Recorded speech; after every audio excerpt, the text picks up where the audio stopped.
மதுராந்தகம் அருகே தேசிய நெடுஞ்சாலையில் குறுக்கே செல்லும் மின்கம்பத்தின் மீது இடி தாக்கி மின் ஒயர்கள் தேசிய நெடுஞ்சாலையில் விழுந்தது.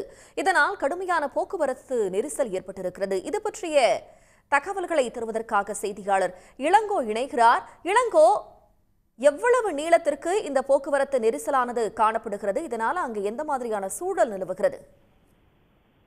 கண்டிப்பாக மதுராந்தகம் அருகே தேசிய நெடுஞ்சாலையில் குறுக்கே செல்லும் மின் கம்பத்தின் மீது இடி தாக்கி மின் ஒயர்கள் தேசிய நெடுஞ்சாலையில் விழுந்ததால் திருச்சி டு சென்னை, சென்னை டு திருச்சி இரு தேசிய நெடுஞ்சாலைகளில் சுமார் 10 கிலோமீட்டர் தூரம் கடும் போக்குவரத்து நெரிசல் காணப்படுகிறது.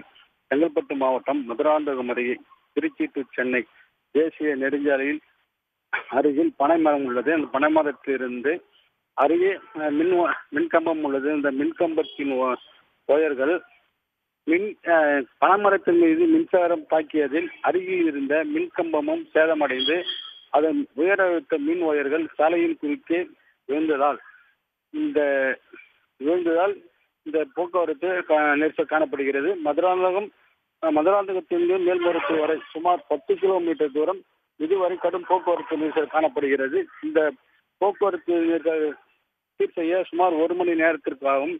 மேலும் வழியாக செல்லும் 3 ஆம்புலன்ஸ் வாகனங்களும் கடும் போக்குவரத்து நெரிசலில் சிக்கி தவிர்க்கின்றன.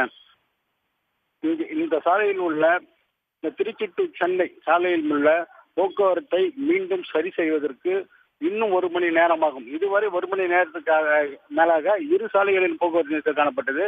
ஆனால் திருச்சி டு சென்னை தேசிய நெடுஞ்சாலையில் போக்குவரத்து இன்னும் 1 மணி நேரத்திற்கு சீரமைக்க முடியும் என்ற நிலையில் உள்ளது. ஆனால் கடும் போக்குவரத்து நெரிசல் காணப்படுகிறது. தங்களுடைய விவரங்களுக்கு நன்றி இளங்கோ.